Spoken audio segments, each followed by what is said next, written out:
Taito has been around a long time in the gaming scene, most famous for its arcade offerings like Space Invaders, Bubble Bobble, and Rainbow Islands. In the 90s, it struck arcade gold with their popular Ray series. Rayforce, Raystorm, and Raycrysis are some of the best shooters from the 90s, and finally, we have them all together in their original arcade forms in a collection dubbed the Ray'z Arcade Chronology. Finally, having all these games in a collection is a big selling point, but the other selling point is the fact that this project is headed up by the developers at M2. M2 have long been some of the best, if not the best, when it comes to re-releasing retro games, with their attention to detail, to emulation, as well as adding other features that you can't find elsewhere. So the hype here is real for retro and shoot-'em-up fans alike. So let's dive into the games in the collection.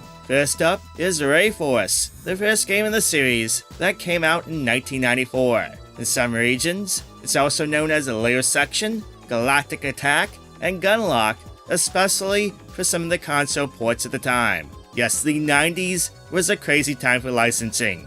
The gameplay of Rayforce consists of attacking with two types of attacks. You get your standard shot button, but you also have a secondary lock-on laser launcher. To use the laser attack, you first need to lock onto your target that's below you, and then you can press the laser button to release some homing lasers to destroy targets. Its gameplay is an updated take on the Namco 80s arcade classic Xevious, where basically there's two different areas of enemies to take on, one on the level of your ship and another beneath you.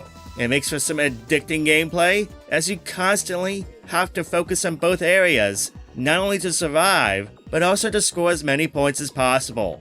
The second game in the collection is Raystorm, also known in Japan as Layer Section 2. This time, the visuals feature polygons instead of sprites, which made the game stand out compared to most shoot-'em-ups at the time. Now in this collection, there's two versions of the game. One is the standard version, which is the original arcade release, but there's an updated HD version that cleans up the visuals and graphics. The HD version is done so well that I actually prefer the HD version compared to the original version with all the pixels and stuff, but I'm glad that they included both versions here so you can experience the difference.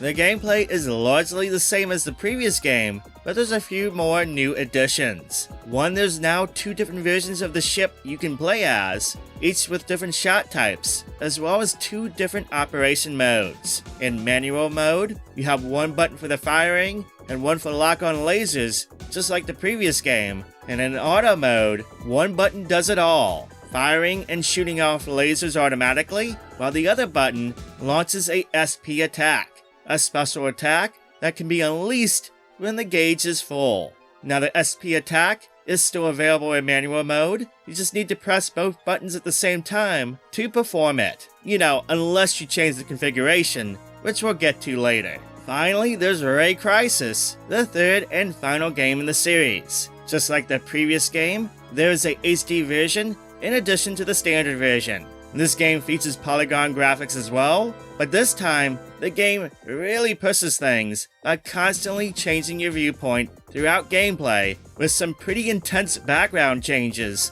making for one of the most wild shooters from that time period. It's also the biggest game in the series, with 42 maps to encounter and various paths to choose, and 3 different endings to find. In all 3 titles, whether it be the HD or original versions, I found the emulation to be top-notch. No hiccups, no weird graphical issues, no lag to be found, at least nothing from what I could tell. In fact, the emulation is probably the best I've seen in regards to these games in home releases, or any release, especially for that third title. M2 hit it out of the park in that regards, which is par for the course given their track record. All 3 games still hold up after all these years. They are some of the best shooters ever made. They still look great, they have some addicting gameplay mechanics, and I love the design of each game's levels. These games were fun as heck to play back then, and they're still fun as heck to play now. Of course, this collection being developed by M2 means there's a healthy amount of them, including a few surprising details I didn't expect in this collection. Now starting off, in each game, you can access the pause menu either by pressing one of the trigger buttons or through pressing the minus button on the Switch controller. Here you're greeted by the quick save and load functions, access to online rankings, and the in-game manual for each game, achievements, and the options menu. In the options menu, you can change and set things such as difficulty level for each stage, your amount of lives, the extend settings, as well as changing the game's language, setting continues off and on, and adjusting the rapid fire button. You can adjust and customize controls for each player. There's lots of screen options, including changing the display type, smoothing and scan lines options, changing the display backgrounds, and yes, you can even change the game orientation, so if you want to play in Tate mode, it's easy to do so. The only issue I have in the display settings is while there is a way to turn backgrounds off, there is no black background. So if you prefer that option, you're going to be disappointed in that regard. Hopefully, they will update and address that. There's a gadgets menu that allows you to turn on and off each gadget, which are those little display boxes, the little info boxes that can be found around each game that are constantly updated with information during gameplay. I do like them around each game, but if you don't want them on, you can easily turn them off. The sound settings include different soundtracks you can select, such as the North American and Japanese releases, adjustments to the volume levels, and a nice surprise, the ability to turn on arcade background noise. Yes, you can simulate playing in a classic Japanese arcade, which is a nice touch and adds some atmosphere. Finally, you can adjust the achievement notifications, ranking settings, and even turn on autosave.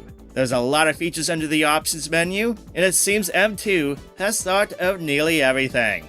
But wait, there's more when it comes to features. For each title, there's a set of achievements to unlock, online rankings for each game, including a separate leaderboard for those who wish to use continues as they play, and finally, for each game, there is a big feature, a replay gallery. Each time you play, your gameplay is recorded from start to finish in local replay for up to 12 plays for each game. It's fantastic to not only see your full gameplay, but also be able to save it for the future. Now it doesn't stop there, because via the online leaderboards, you can download replays of players so you can see how they did in the game. This feature is one of my favorite parts of the collection, hands down. I would love to see it in more collections. 3 legendary titles, spot on emulation, tons of features and options. This collection is the best way to experience these games. For $49.99, it might seem a little bit pricier than some other collections, but trust me, not only is it the cheapest way to get these games legally, but it's packed full of stuff that makes these the best way to experience these classics. Shoot 'em up and classic game fans, you need to own this collection for sure. A huge shout out to game publisher NN Games for letting me take an early look at this collection. As always, opinions are my own, but I found this collection to be top notch. Let me know down below if you plan on getting this collection, and let me know if you have any experience with these games in the past. I actually own the North American and Japanese console releases of these games from the 90s, and the first 2 are actually some of my favorite Sega Saturn games, and I still own those copies to this very day. If you appreciate the video, make sure to give it a thumbs up and consider subscribing. And if you're looking for more awesome game collections for the Switch, I got a whole series of videos on them. I'll leave links to them down below if you want to check out those videos later. But for now, that's all from me today. Thank you so much for watching and subscribing. I hope you have a wonderful day, and I'll catch you next time.